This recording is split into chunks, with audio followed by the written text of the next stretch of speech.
But in the Liberal Democrat-run council of South Cambridgeshire, some staff are receiving full pay for working fewer hours, 20% less to be exact. They are expected to do all of their work in 4 days instead of 5. Workers in areas such as bin collection, benefit and council tax services are some of the staff benefiting from the scheme, but residents have reported a decline in satisfaction with services. The council says it's saved them £400,000.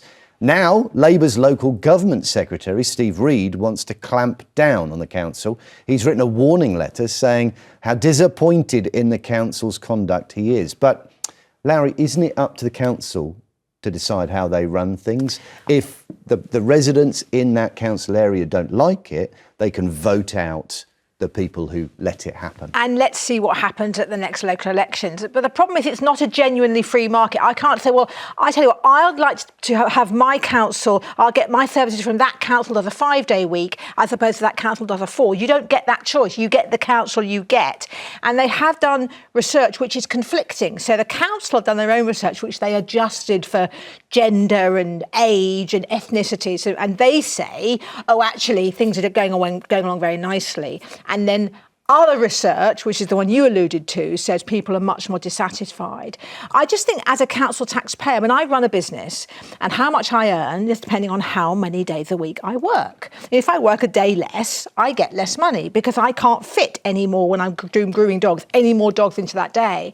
So the idea that the council workers can do their entire full-time job in a day less makes me think, well, what were they doing last time? Well, and maybe they should do the 5 days, but actually do a bit more work. Part of their justification for this is that they struggle to recruit and retain staff. The turnover in council offices is very high because people don't become a council worker to get rich. Well, they don't, but I did a bit of a research this morning. Waltham Forest Council, the chief executive, £238,000 but that's not a year. who we're talking Hang on. about here, is it? Yeah, but the junior comms was, I think it was like 30-something thousand. Now, that's not low pay. That is not low pay, particularly if you get to do it on 4 days. The idea that council people do it because they want to be good to the community. No, they do it as a job. The issue, if they can't retain staff, the issue is what else is out there competing with them, and are benefits for people not working too high? Because I mean, I've got 3 kids, and one of them is struggling to find work.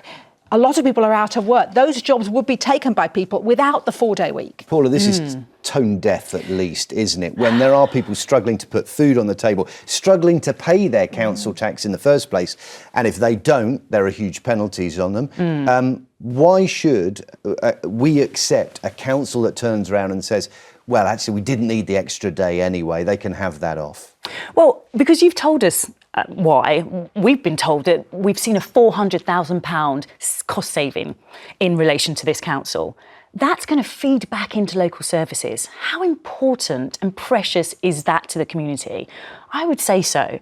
Now, the other thing that we need to be very aware of is that, yes, we might be looking at a council, but of course, this isn't just about public workers. It's also about those in the private sector. And we know that this is very much research-driven, this 4-day week. And that in each occasion, Matt, this might surprise you, in each occasion that this research has been undertaken, guess what the outcomes have been?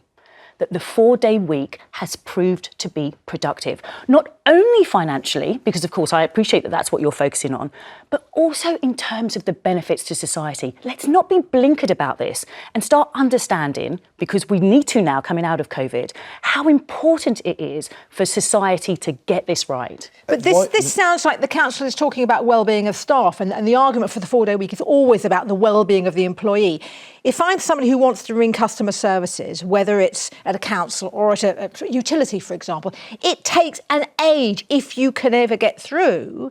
I want to be able to have good customer service. That requires a human being to be sat at a desk with a phone to answer my call. Not 4 days, 5 days. So this idea that we can run the world with people who are having a lovely time just working 4 days, that works fine. If you're shelf stacking, so you're going to say that supermarket people, they can only do 4 days. It's only for the people at the top. It's the lanyard class who get to do the 4-day. And everybody else, like me who runs a business, we have to work the hours to earn money. How about the idea that day that you get to do your own personal admin, where you are not actually employed, you can do everything you want to do on a weekday when offices are there. You can sort out your car insurance. You can No, get you're not working. your MOT You're done. not You can get your working. tax. You're not working that day. No. That stuff, otherwise, you end up doing that in the workplace and being less efficient. Well, no, you don't. You do it in your own time. That's how. I mean, I wouldn't employ somebody and expect them to be handling their car insurance while they're supposed to be taking customer calls. No. I think it's really interesting the point that Lowri makes, actually. You know, this work from home, we were being told that actually in the workplace, culturally, it's very difficult for certain people to work from home. Of course it is. If you're, a dust person, or if you help keep the streets clean, how can you do that working from home? Actually, here is an example of where you can have that 4-day week, and it can apply to all of those throughout the work structure. And council customers are not happy. We've and got loads of their calls satisfaction coming has gone in. down. Loads of calls coming. Dawn's in Essex. Dawn, the idea of council workers being given a 4-day week for the same money. How does that sit with you? Hello, Dawn. Yeah, I mean, that doesn't sit very well with me. Hello, sorry. Hiya. Hi, panel. Hiya. Can you hear me? Yeah, got you now. Yeah, can you hear me? Yeah, Yes, no, can- it doesn't sit with me very well at all. I mean, my understanding is that council workers are public servants. I worked for a local council for 25 years. So to go to a 4-day week, no, that's just not fair at all. And actually, not just the 4-day week, but working from home doesn't work either.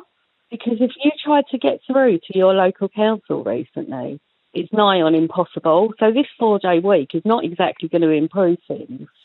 Dawn, can I ask you, you worked for a council and then you left. Why did you leave? Hello, Dawn. I mean, it was personal circumstances why I left. I chose. Yeah, hello. Hello, gotcha. Hello. Hello. I can Yeah. see why you wouldn't work from home. It was personal circumstances. I chose to leave. Okay. If you were given 4 days Yeah, but and that day off this during is the my week, point. If you've got a council worker, yeah. if you were given that day off, would you still be working at the council? All the anticipation. Okay. I think the reason that Dawn left is because we're now speaking to her via satellite. We're going to leave it there, Dawn. And maybe we'll get to talk to you another time on a better line. Thanks very much. Mike's in Liverpool. Mike, 4 days a week instead of 5. Can you see why a council would want to do that? Very much so, because it's the word. I'm a trade union rep within the public service, so I've been experiencing the discussion and negotiation of these issues. But it's not about the days that you work; it's how productive your workforce can be. And if you've got a workforce that is part of it is working remotely from home or having to travel for a lot of distance into work, it makes sense to lessen the travel time to improve their productivity at the desk.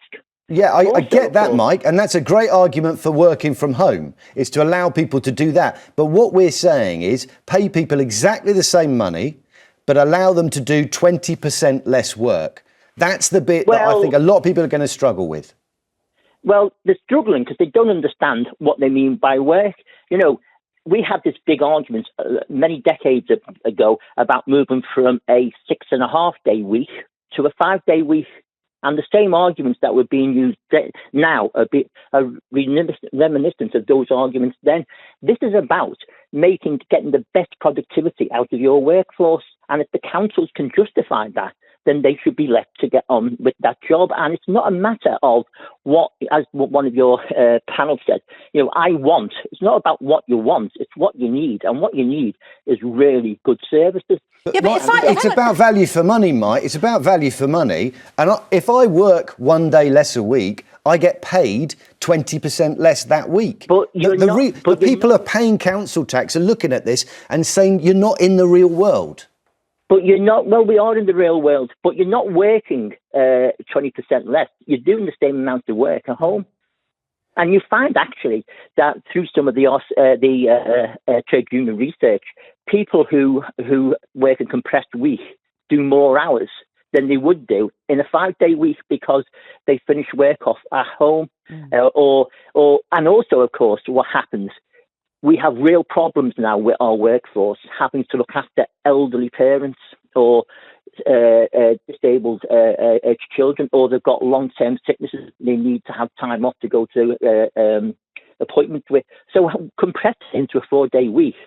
Okay. Taking all that into account increases the productivity. And Okay. the thing is, it's not about jealousy, it's about getting the best for your buck. Let's take one more call. Heather's in Kent. Heather, 4 days a week instead of 5, the same money. What do you think? Okay, I'm not sure about the same money, but I worked for a glassworks in the laboratory of the glassworks, and glass making is a 24/7, 365 days a year. You need to keep the glass producing. So we, in the laboratory, we used to work 4 days, and then we had 2 days off. So if I started on a Monday, I finished on the Thursday, I had Friday and Saturday off. But then that meant I had to start work again on the Sunday, and Monday, Tuesday, Wednesday. So then I had Thursday and Friday off, and so on and so forth. So it was a 6-week cycle, 4 days and 2 days. Okay. And I just think it would be a really good way to run the NHS, because it needs to be 365 days a year. Okay. Thank you, Heather. What you're talking about is flexibility with time and not being stuck to what is, at the end of the day, Lowri, a really old-fashioned idea that we work 5 days a week and then have 2 days off. That doesn't actually reflect the way people's lives work these days. Well, this is all lovely, but this is nothing to do with that. These businesses are customer-facing. And we've just mentioned, if you try and phone your council, you can't get through. This idea that, I'll work the 4 days and that won't affect services. Of course it'll affect services, because that person you need to speak to is not in on the Friday or not in on the Monday. I mean, I've had a situation where there was a job share at one of my kids' schools, which was lovely for the teachers, but didn't actually work for the parents, because the teacher you needed to talk to wasn't in that day and there wasn't a handover. It was like, this is all about framing work as being about the employee. No, it's about providing a service. That's quite old-fashioned, the idea that we provide a service. You are paid for your work to provide a service. But we're proving that that's not true. We're proving that you don't get paid for your service, because we can see that actually I can work 4 days a week and still produce the same amount for my employer. And I want to follow through your logic on that, Matt. I can still produce the same amount for my employer, and my employer can save costs. So I'm going to work 5 days a week and not be paid to work 5 days a week. Isn't that exploitative? Let's say I'm on the end of the phone to the public and they're calling to the council to try and sort out whatever it is, their council tax bill, pothole, whatever it is that they want to deal with, okay? I am there from 9 to 5 taking these calls. I am now there 4 days a week, 9 to 5. I've either got to hurry through the calls to deal with them, probably less efficiently and get less of a result from them, or what? How does that work? I'm still knocking off at 5 o'clock. You're knocking off at 5 o'clock, but then I start at 9 a.m. the next day. How is that different? So you've got to employ more people then to cover that extra day. How is that different? You have to employ more people. But what we know is that the people who come to us for work are staying. And that's what the research tells us. And that's what's so important, that actually we're seeing this massive turnover previously in terms of staff. We're not seeing that anymore. People want to come and work for the council in a way that they didn't want to before. Let's put that to Pete. Pete, listen, nobody works for the council to get rich. We have to get people. We have to try and retain them in these very important jobs where they're serving people. If a 4-day week's the answer, what do you think? As far as I'm concerned, to go to work 4 days a week, if they're doing 100 hours or 100 miles of roadworks, then in 5 days, if they're doing it in 4 days, it means they're doing 125. Well, if they're doing 125 to get the same amount done, they're working 25% more, but they've only took 20% off with the time-wise. So they'll be going, we doing more work, do we want more pay for doing extra hours? Type of thing. Okay, putting the maths to one side, but I get it. It's 25% more, but it's 20% less. Yeah. It's 20% less you going into work. But it's 20% less because it's 20% the same amount of work less in a shorter time. Anyway. They're going to say, well, we're doing all the work, we want more pay. Okay. So you think that this is a union ploy down the road to be able to say, actually, we're going to work 5 days, you need to pay us more. Yeah. Is that what you're saying? It's something on that sort of basis. They work on, the figures should be exactly the same, but the way other strikes have gone on, they've worked the maths out, but if you do it logically, they're talking exactly the same method as what I've just said. You can do exactly the same amount of work for the same time, but now because you've got to try and get it done quicker, they're saying, well, I'm doing 25% more work in my 8 hours that I was doing, so I want 25% more pay. What Pete's saying, Paula, makes sense. What's the motivation for people to turn up to work and get through their work more quickly? Because at the end of the day, they're being paid the same. They're not being paid piece rate for taking each call or each pothole they fill. They are just being paid for the time that they're there. No, and I appreciate that. But of course, we don't just look at the financial impact when we think about a job. We look at, for example, whether we are content in our role. We know that was an issue in the council in relation to staff retention. We look at in terms of what we are going to achieve within ourselves. Is this a job that we can see ourselves growing in? There are lots of different things that we take into account. We look at how this particular work impacts on our social life, on our private life. So it's not just about the money. And that's what I'm saying to you, and that's what the research says to you, is too blinkered an approach. Now, in terms of that work and what Pete was saying, I'm going into work and I know I can work for 4 days and I'm producing for you that 100% that I would have done over 5 days. I'm saying to you, are you not exploiting me by expecting me to turn up and do that over 5 days but not being paid the same? Why am I not receiving more? I'm saying to you, what are you doing for that 20% of the time that you're obviously malingering when you could actually be producing more work? I'm going to work for 4 days. Okay. If I'm this malingerer, I'm going to work for 4 days. The fact is, and get paid for 4 days, and that's fine, but not 5. The fact is, Matt, this is working not just in the public sector, but also in the private sector, and it will continue to grow. Except for this research is a bit skewed, isn't it? It's already been challenged.